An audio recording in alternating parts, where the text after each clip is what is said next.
ഞാൻ ഇറങ്ങാൻ ഭാമേ. വേണ്ട രാഘവേട്ട, സമയം ശരിയല്ല. രാഘവേട്ടനെ കൂടി അയാള് കള്ളക്കേസിൽ കുടുക്കി അകത്തിട്ട എന്റെ രണ്ട് കൈയും തളർന്നതുപോലെയാവും. നമുക്ക് നിയമത്തിന്റെ വഴി മാത്രം നോക്കിയാൽ മതി. വിഷ്ണുവിന്റെ കാര്യം മാത്രമല്ല സത്യമ്മേ, നമ്മുടെ സ്ഥാപനങ്ങളിലെല്ലാം റെയ്ഡ് നടന്നുകൊണ്ടിരിക്കുക.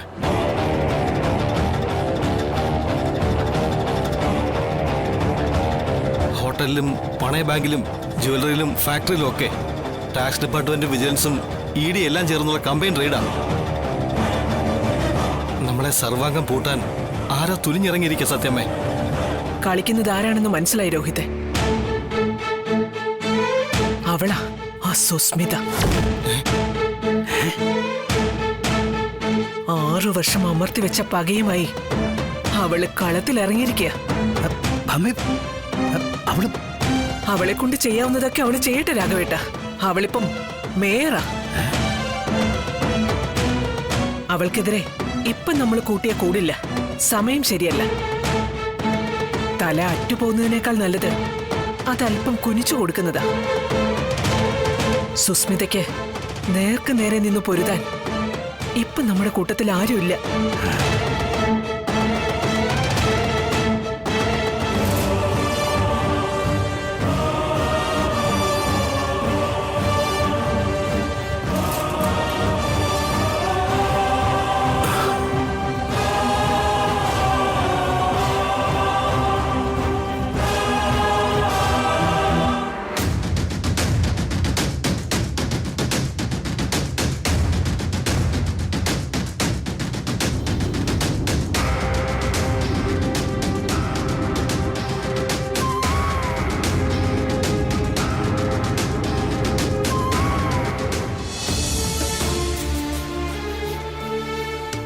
രാജീവ് സാറിനെ ആദ്യം കണ്ടപ്പോ എനിക്ക് മനസ്സിലായില്ല. 6 വർഷം കഴിഞ്ഞില്ലേ ശാലിനി? ഇതുവരെ നമ്മൾ തമ്മിൽ കണ്ടിട്ടില്ലല്ലോ. ഇത് തന്നെ നോക്ക് രാജീവ് സാറെ, മനസ്സിൽ നിന്ന് മായ്ച്ചു കളഞ്ഞതാ ഞാൻ എൻ്റെ ഭൂതകാലം. എന്നെ വേട്ടയാടാൻ അതിനി പിന്നാലെ വരില്ലെന്നായിരുന്നു വിചാരം. പക്ഷേ അതിന്നൊരു കഥാപാത്രം കയറി വന്നു. കുറുപ്പ് സർ. അതിന് പിന്നാലെ മറ്റുള്ളവർ കൂടി വരുമെന്ന് ഒട്ടും പ്രതീക്ഷിച്ചില്ല.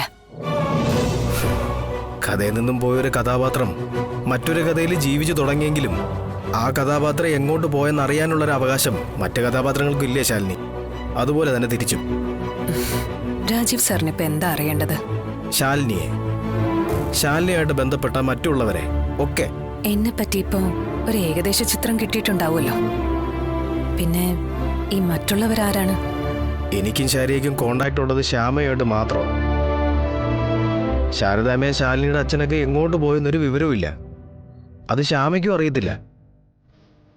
അറിയിക്കാതിരുന്നത് മനഃപൂർവ്വമാണ്. അച്ഛനും അമ്മയും ഒന്നിച്ചുണ്ട്. എവിടെ? അത് മറ്റുള്ളവരെ അറിയിക്കാതിരിക്കാനുള്ള കാരണങ്ങൾ ഇപ്പോഴും നിലനിൽക്കുന്നുണ്ട് സർ.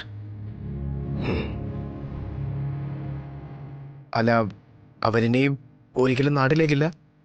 അങ്ങനൊന്നും തീരുമാനിച്ചിട്ടില്ല. പിന്നെ ഞാൻ എന്തെങ്കിലും നാട്ടിലേക്ക് എത്തിയാ അവരും അവിടെ ഉണ്ടാവും. അതെന്നാണ്? അതെനിക്കും അറിയില്ല.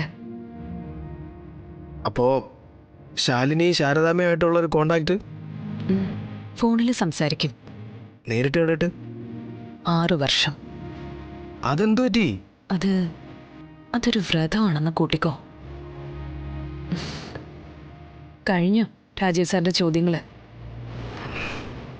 എന്റെ ചോദ്യങ്ങൾ കഴിഞ്ഞു ശാലിനി. ഇനി ഒന്നുകൂടെ ഉള്ളൂ. കഥയിൽ നിന്നും പോയ കഥാപാത്രങ്ങളെ പറ്റിയാണ് ഇത്രയും നേരം നമ്മൾ സംസാരിച്ചത്. അത് കഴിഞ്ഞും കഥ തുടർന്നു. അതറിയണ്ടേ? കഥാപാത്രത്തിന് അതറിയണ്ടെങ്കിലോ? വിഷ്ണു ലോക്കപ്പിൽ കിടക്കുകയാണെങ്കിലും?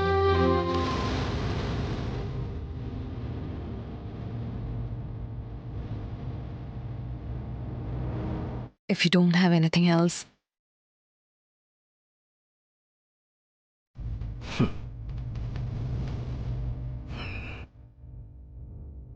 മറ്റൊന്നുമില്ല ശാലിനി. എനിക്കൊരു കനേഡിയൻ ട്രിപ്പുണ്ട്. ഒരാഴ്ച കഴിഞ്ഞേ മടങ്ങും. ശാലിനി മറന്നു കളഞ്ഞ ഭൂതകാലത്തിൽ നിന്ന് ഇനിയും കഥാപാത്രങ്ങൾ മടങ്ങി വരാതിരിക്കാൻ എൻ്റെ ഭാഗത്തുനിന്ന് ഞാൻ ശ്രദ്ധിച്ചോളാം. ആ, ശാലിനി കുറുപ്പസാനോട് പറഞ്ഞെന്നറിഞ്ഞു, കഥാപാത്രങ്ങൾ മാറുമ്പോൾ കഥയും മാറുമെന്ന്. എല്ലാവരുടെയും കഥ തീരുമാനിക്കുന്നത് ദൈവമല്ല ശാലിനി. ചില കഥകൾ എങ്ങനെ ആവണോ തീരുമാനിക്കുന്നത് മടങ്ങി വരുന്ന കഥാപാത്രങ്ങളിലൂടെ.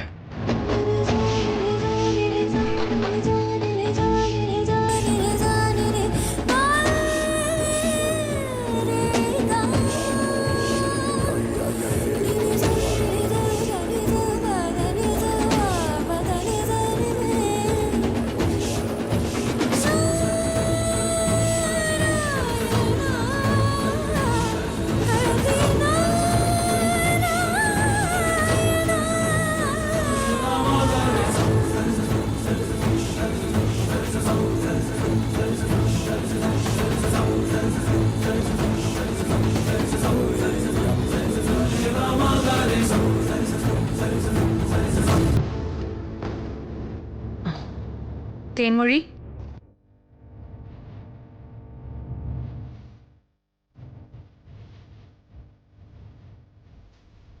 മാഡം ഫാക്സ് ഒന്ന് ചെക്ക് ചെയ്യാം. Okay madam.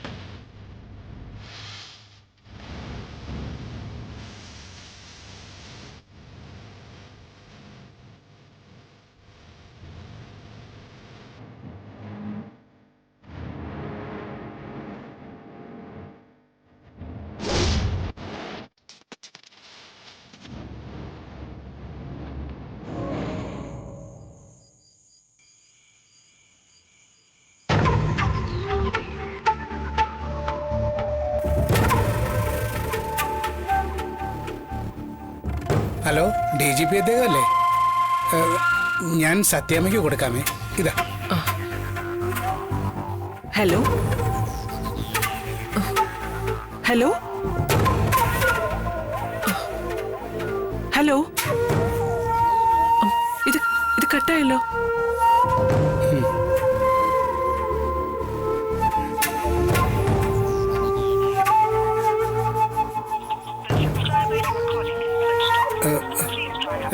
സ്വിച്ച് ഓഫ് ആയല്ലോ സത്യാമ്മേ. ലാൻഡ് ഫോണിലോട്ടൊന്ന് ട്രൈ ചെയ്ത് നോക്ക്. ഇതിപ്പോ എത്രാമത്തെ ആളാ?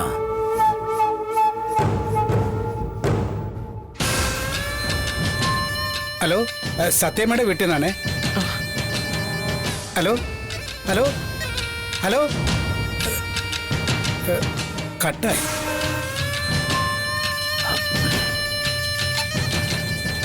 ഇപ്പൊ മനസ്സിലായില്ലേ?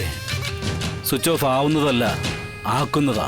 ഇത് തനിയെ കട്ടാവുന്നൊന്നുമല്ല, കട്ടാക്കി കളയുന്നതാ. അല്ലെങ്കിൽ വിളിച്ചു പോലെ ആർക്കെങ്കിലും ഒരാൾക്ക് തിരിച്ചു വിളിച്ചൂടെ? തിരക്കില്ല സത്യാമ്മേ. മതി വിളിച്ചത്, ഇനി അയാളെ വിളിക്കണ്ട. നമുക്ക് ആ മാത്യു സ്റ്റീഫൻ ഒന്ന് വിളിച്ചാലോ? അയാൾ കഴിഞ്ഞ മാസം റിട്ടയർ ആയില്ലേടോ. എങ്കിലും പോലീസിന്റെ തലപ്പ് തരുന്ന ആളല്ലേ സാറേ. അദ്ദേഹം പറഞ്ഞാൽ അനുസരിക്കുന്ന 10 പേരെങ്കിലും ഉണ്ടാവില്ലേ ഇപ്പോഴും പോലീസിലെ? അക്കൂട്ടത്തിൽ ചന്ദ്രബോസിന്റെ മുകളിലുള്ളവരും ഉണ്ടാവും. ഡോ, അവരെയൊക്കെ തന്നെയല്ലേ ഇപ്പം വിളിച്ചത്? ഡോ, നമ്മളോട് കാണിച്ചത് തന്നെ അവര് മാത്യു സ്റ്റീഫനോടും കാട്ടൂ. സർവീസിൽ നിന്ന് ഇറങ്ങിയ പോലീസുകാർക്ക് പിന്നെ വിലയൊന്നും ഇല്ലടോ. അവർക്കൊട്ടും വില കൊടുക്കാത്ത ആരാന്ന് വെച്ചാ അത് സർവീസിലിരിക്കുന്ന പോലീസുകാരുവാ. പണമായിട്ടും പാരിതോഷികമായിട്ടും എവിടെയൊക്കെ കൊണ്ടുപോയി എത്രയോ തട്ടിയിട്ടുണ്ട് ഞാൻ. മൊത്തം കണക്കുണ്ടല്ലോ പിള്ളേരുടെ കയ്യിൽ. മക്കളുടെ നൂലുകെട്ടിനും ഭാര്യയുടെ പ്രസവത്തിനും പെങ്ങളുടെ കല്യാണത്തിനും അച്ഛനമ്മമാരുടെ 16 അടിയന്തരത്തിനും ഒക്കെ സത്യഭാമയുടെ ആശീർവാദം വേണം. എന്തിനാ? ചടങ്ങിന് ഞാൻ ചെന്നില്ലെങ്കിലും വിവരം എന്റെ കാതിലെത്തിയ കൈച്ചെലവില്ലാതെ കാര്യം നടന്നോളൂന്ന് എല്ലാത്തിനും അറിയാം. മാസപ്പടിക്ക് പുറമെ പണവും പാരിതോഷികവും ഒക്കെ വേറെ. അന്നൊക്കെ സത്യാമ്മയ്ക്ക് ദിവസവും ഗുഡ് മോർണിംഗ്, വിശേഷ ദിവസങ്ങളിൽ ഫോട്ടോ വെച്ചുള്ള ആശംസകൾ, ബർത്ത്ഡേക്ക് ഫോൺ തുറക്കാൻ പറ്റാത്ത പോലെ ആശംസ പ്രവാഹങ്ങൾ. ഒടുവിൽ കാറ്റൊന്നും മാറി വീശിയപ്പോ നന്ദിയില്ലാത്ത വർഗങ്ങൾ. ഞാൻ മാത്യു സ്റ്റീഫന്റെ കാര്യം പറഞ്ഞത് വേറൊന്നുകൂടി ഉദ്ദേശിച്ച. സത്യമയുടെ വലിയ സ്നേഹവും വിശ്വാസവും കൂറുമൊക്കെ ഉള്ള ആളാ മാത്യു സ്റ്റീഫൻ. സർവീസിലിരിക്കുമ്പോൾ നല്ല ഒന്നാം തരം മീഡിയേറ്റർ ആയിരുന്നു കക്ഷി. കോർപ്പറേറ്റ് കമ്പനികൾ മുതൽ കൊട്ടേഷൻ പാർട്ടികൾക്കിടയിലുള്ള തർക്കങ്ങൾ വരെ ഇടനില നിന്ന് പരിഹരിച്ചിട്ടുണ്ട്. എടോ, അതിനോട് അങ്ങനൊരു പ്രശ്നമല്ലല്ലോ ഉള്ളത്. എന്നോടൊന്നും തോന്നരുത്. ഞാൻ ആലോചിച്ചിട്ട് ഇങ്ങനൊരു വഴിയേ കാണുന്നുള്ളൂ. താൻ പറയടോ. നമുക്ക് സുസ്മതയായിട്ട് ഒരു ഒത്തീർപ്പിന് ശ്രമിച്ചാലോ? പിള്ളേ, തനിക്ക് എങ്ങനെ ധൈര്യം വന്നിട്ടോ എന്റെ മുഖത്ത് നോക്കിയത് പറയാൻ? ഭാമേ, അയാളോട് എന്തിനാ കയർക്കുന്നേ? ഈ പ്രതിസന്ധി ഘട്ടത്തിൽ മുന്നിൽ തോന്നിയ വഴി അയാൾ പറഞ്ഞു. അത് നമ്മളെ സഹായിക്കാനല്ലേ? ഇല്ല രാഘവേട്ട, സത്യഭാമയുടെ വീട് കടലെടുത്ത് പോയിക്കോട്ടെ. ഉരുൾപൊട്ടലിൽ സർവ്വതും മണ്ണിലടിയിലായിക്കോട്ടെ. മുഴുവൻ സ്ഥാപനങ്ങളും സ്വത്തുക്കളും നശിച്ചു പോയിക്കോട്ടെ. എങ്കിലും സുസ്മിതയായിട്ടൊരു സന്ധിയില്ല. സന്ധിയില്ല. സന്ധിയില്ല.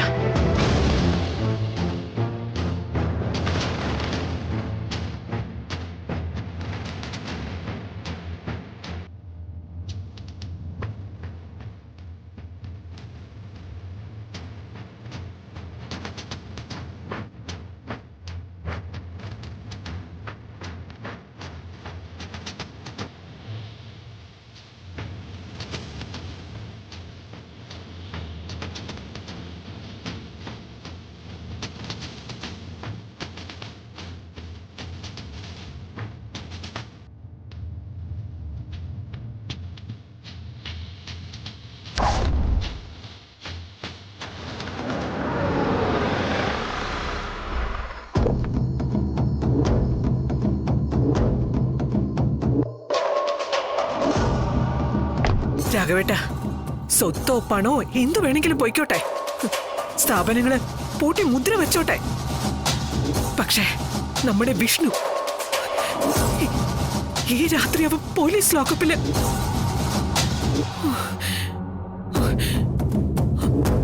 അർജുൻ മോനെ, എന്താ ഇട? അവര് ജഡ്ജിക്ക് മുന്നിൽ ഹാജരാക്കിയോ വിഷ്ണുവിനെ? ഇല്ല സത്യമേ, ഇതുവരെ ഇല്ല. അവര് വെച്ച് കളിച്ചോണ്ടിരിക്കുക. സത്യമേ, വേറൊരു ബാഡ് ന്യൂസ് ഉണ്ട്. നമ്മുടെ കമ്പനിയുടെ അക്കൗണ്ടുകളൊക്കെ മരവിപ്പിച്ചു. ഒപ്പം ഈ വീട്ടിലുള്ള ഓരോരുത്തരുടെയും പേഴ്സണൽ അക്കൗണ്ടുകൾ.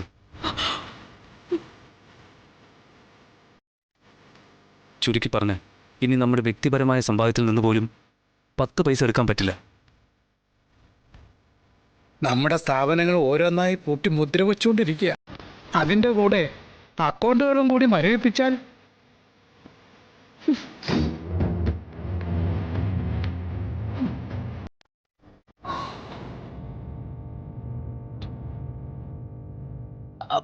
ഭാമേ, നീ ടെൻഷൻ ആവാതെ.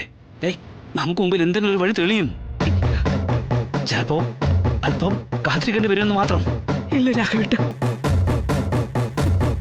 വഴികളെല്ലാം അടഞ്ഞു. വഴികളെല്ലാം അടഞ്ഞു. സത്യഭാമയുടെ തകർച്ച, വീഴ്ച അത് തുടങ്ങിക്കഴിഞ്ഞു.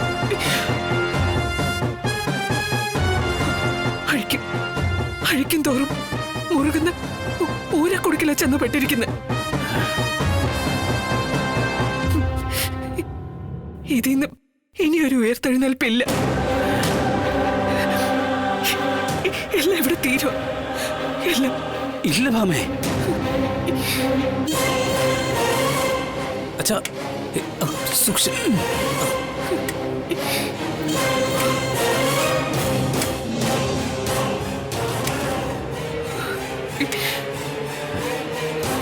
ഇല്ല ഭാമേ, ഒന്നും സംഭവിക്കില്ല. നീ കേട്ടിട്ടില്ലേ അർജുന് ശ്രീകൃഷ്ണൻ ഉപദേശിച്ചു കൊടുത്ത ഗീതാ ശ്ലോകം? ഹേ ഭാരത, എപ്പോഴെല്ലാം ധർമ്മത്തിന് തളർച്ചയും അധർമ്മത്തിന് ഉയർച്ചയും സംഭവിക്കുന്നുവോ അപ്പോഴെല്ലാം ഞാൻ സ്വയം അവതരിക്കുന്നു.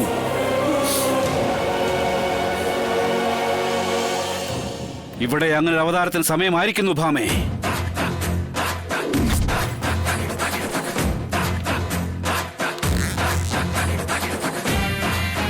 ദൂരെ ഒരു പടഹധ്വനിയും കുതിരക്കുളമ്പടി ശബ്ദവും ആയുധങ്ങൾ വീശുന്ന സീൽക്കാരവും എന്റെ കാതുകളിലേക്ക് എത്തുന്നുണ്ട്.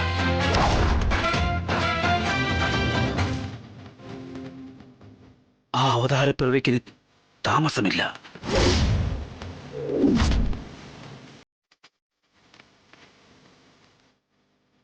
താമസമില്ല.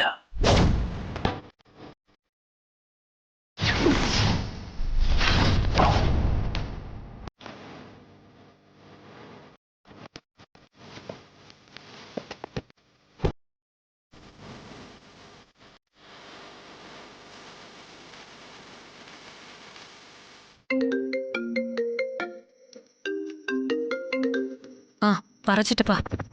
മോളെ ഒരു കുഴപ്പമുണ്ടല്ലോടി. എന്ത് കുഴപ്പം? നമ്മുടെ കളക്ടർ ജോൺ അബ്രഹാമില്ലേ, അയാൾ തെറിച്ചു. തെറിച്ചെന്നോ? ആ, കൈക്കൂലി കേസിൽ അയാൾക്ക് സസ്പെൻഷൻ. അയ്യോ, കളക്ടർ ജോൺ എബ്രഹാമിന് സസ്പെൻഷനോ? ആ, വാർത്ത ഇപ്പം വെളിയിൽ വന്നതേ ഉള്ളൂ. അപ്പൊ ജോൺ എബ്രഹാമിന്റെ കളക്ടർ കസേര? എനിക്ക് കഴുതെ തെറിച്ചു എന്നല്ലേ നിന്റെ മലയാളത്തിൽ പറഞ്ഞത്. അപ്പൊ നമ്മൾ കൊടുത്ത 3 കോടി? നിന്റെ ഒരു എടി, ആ 3 കോടി തന്നെ അങ്ങേരപ്പെടുത്തിയത്. മനസ്സിലായില്ല ചിറ്റപ്പ, ഒന്ന് തെളിച്ചു പറയേ. എടി, സമാധാനമായി അഴിമതി നടത്തി കളക്ടർ കസേരയിരുന്ന് ബളം നടത്തിക്കൊണ്ടിരുന്ന ഒരാളായി ഈ ജോൺ അബ്രഹാം. ഈ ചെന്ന് കൈ കൊടുത്തതോടെ അയാളെ ശനിദേശം ഉടങ്ങിയെന്ന് തോന്നുന്നു. ഞാൻ എന്ത് കുഴപ്പമുണ്ടാക്കിയെന്നാ? ആ, എന്നാ കേട്ടോ, കഴിഞ്ഞ ദിവസം അയാൾ അക്കൗണ്ടിൽ വന്ന 3 കോടി രൂപയുടെ പേരിലാണ് ഇപ്പൊ വിജിലൻസ് അന്വേഷണം നടന്നുകൊണ്ടിരിക്കുന്നത്. അയ്യോ, നമ്മൾ കൊടുത്ത 3 കോടിയുടെ പേരിലോ? ആ, വേറെ ആര് കൊടുക്കാനാടി അയാൾക്ക് ഇത്രയും വലിയ തുക? കളക്ടറല്ലേ ചിറ്റപ്പ, ഒരു ദിവസം പല ഇടപാടുകളും നടന്നിരിക്കും. ആ, അങ്ങനെ നീ സമാധാനിച്ചോ. എടി, പത്രക്കാരും ചാനലുകാരും ഒക്കെ അക്കൗണ്ട് ഡീറ്റെയിൽസ് കുത്തി മാന്തിക്കൊണ്ടിരിക്കുക. ആ, എന്നാലും കുഴപ്പമില്ല, നമ്മൾ അയാൾക്കല്ലല്ലോ, അയാളുടെ ഭാര്യയുടെ അക്കൗണ്ടിലേക്കല്ലേ പണം കൊടുത്തത്. ആ, ബെസ്റ്റ്.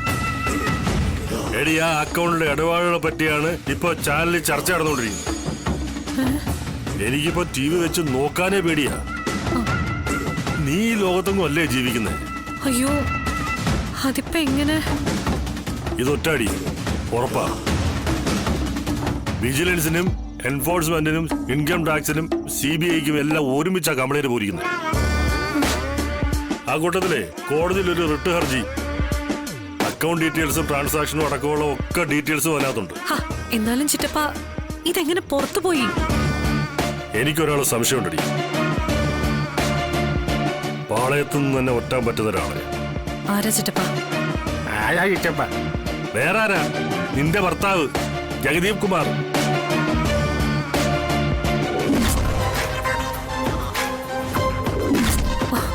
നേരോ? എടി, നീ അവനെ എത്രയും പെട്ടെന്ന് ഉപേക്ഷിച്ചോ, അല്ലെ ആ കാലമാട നിന്നെ കൊണ്ടേ പോവും. അല്ല, അവൻ അതിന് മാത്രം നിയമജ്ഞാനമൊക്കെ ഉണ്ടോ? എടി, അവന്റെ ഒരു കൈ ഇതിനകത്തുണ്ടെന്ന് ഏതാണ്ട് ഉറപ്പാ. പക്ഷേ അവൻ മാത്രമല്ല, പിന്നെ വേറെ ഏതോ ഒരു മാസ്റ്റർ മൈൻഡ് കൂടി ഇതിന്റെ പിന്നിലുണ്ടടി. ഇന്ത്യൻ നീതിന്യായ വ്യവസ്ഥയും നിയമ സംവിധാനവും ഒക്കെ അരച്ച് കലക്കി കുടിച്ചൊരു ചാണക്യ ബുദ്ധി. അതാരാ? എനിക്കൊരു സംശയമുണ്ട്. ക്ഷമ പരീക്ഷിക്കാതെ ആരാണെന്നൊന്നും പറ. നമ്മളേതായാലും അതൊന്ന് ഊഹിച്ചിപ്പോ കാട് കയറണ്ട. എന്തെങ്കിലും സൂചന കിട്ടുകയാണെങ്കിൽ ഞാൻ നിന്നോട് പറയാം.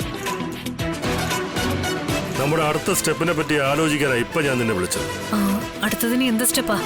എന്റെ തലയിൽ കൂടി ഒന്നും ഓടുന്നില്ല. രൂപ 3 കോടിയാ കണ്ണി കൂടെ പോയത്. പിന്നാലെ വിജിലൻസ് വരുമോന്നുള്ള പേടി. നീ കേസൊക്കെ പോവാൻ മറടി. എടി, അഴിമതി കേസിൽ ഈ നാട്ടിൽ എത്ര പേരെ ശിക്ഷിച്ചിട്ടുണ്ട്. നീ അതൊന്നും കണ്ട് പതറണ്ട. എന്നിട്ട് വാശിയോടെ കളത്തിലിറങ്ങ. ചിറ്റപ്പ, ഓൾറെഡി 3 കോടി പൊട്ടിയിട്ട് നിൽക്കുക. എടി, ആ പൊട്ടിയ കാശ് തിരിച്ചു പിടിക്കണമെങ്കിൽ വീണ്ടും കളത്തിൽ ഇറങ്ങിയേ പറ്റൂ. അതിപ്പോ എങ്ങനെ? എടി, സത്യഭാമയുടെ കുടുംബത്തിന്റെ നാശം കാണാൻ വേണ്ടിയിട്ടല്ലേടി നമ്മൾ 3 കോടി ഇറക്കിയത്. ജോൺ എബ്രഹാം ആ സീറ്റിലിരിക്കുമ്പോ നമ്മൾ സേഫ് ആണെന്ന് ഉറപ്പിക്കാൻ. അതെ, പുതിയ കളക്ടർ നമ്മളെ ആളാണെങ്കിലല്ലേ കാര്യം നടക്കൂ. അതിപ്പോ എങ്ങനെ നടക്കും? എടി, എല്ലാം കൂടെ സ്പൂണി കോരി വായിലോട്ട് ഉണ്ടാക്കാനൊന്നും എന്നെ കൊണ്ട് പറ്റില്ല. സോറി. പുതിയ കളക്ടർ നാളെ ചാർജ് എടുക്കുക. അയാൾക്കൊരു കിടിലം സ്വീകരണം കൊടുത്ത് നമുക്ക് അയാളെ ഞെട്ടിക്കണം. അതൊക്കെ ഞാൻ ഏറ്റു.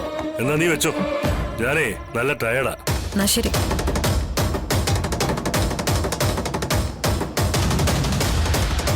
ഇനിയിപ്പോ ഞാൻ സംശയിക്കുന്ന പോലെ ജോൺ അബ്രഹാമിന്റെ സസ്പെൻഷൻ ബില്ലിലെ മാസ്റ്റർ മൈൻഡ് അവള് തന്നെ ആയിരിക്കും.